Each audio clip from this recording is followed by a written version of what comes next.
আল্লাহ তাআলা কিয়ামতের দিন সাইয়েদনা নূহ আলাইহিস সালামকে বলবেন, নূহ তুমি কি দাওয়াত পৌঁছিয়েছো তোমার উম্মতের কাছে? নূহ আলাইহিস সালাম বলবেন, হ্যাঁ আমি পৌঁছিয়েছি। এবার নূহের উম্মতকে আল্লাহ জিজ্ঞেস করবেন, হে নূহের উম্মতেরা, তোমাদের নবী নূহ কি দাওয়াত পৌঁছিয়েছে? নূহের উম্মত বলবে, না আল্লাহ, আমাদের কাছে কোনো সতর্ককারী আসে নাই, কোনো নবী টবি আসে নাই, কোনো দাওয়াতও আমরা পাই নাই, আপনারাও চিনি নাই, জান্নাতও চিনি নাই, জাহান্নামও চিনি নাই। তোমার কথা আর তোমার উম্মতের কথা তো মিলে না।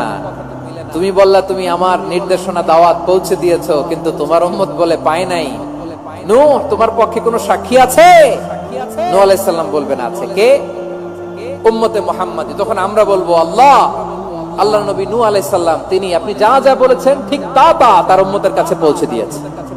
আল্লাহর নবী নূহকে পিটিয়ে ছালা দিয়ে পেঁচিয়ে তোমরা পাহাড়ে তুলে রেখে আসতা, সব আমরা জানি। এখন আমরা সত্য বলেছি কিনা এটা আল্লাহ তাআলা জানতে চাইবে বিশ্বনবীর কাছে। তখন বিশ্বনবী আমাদের পক্ষে সাক্ষী দিবেন। আওয়াজ করে বলেন আল্লাহু আকবার।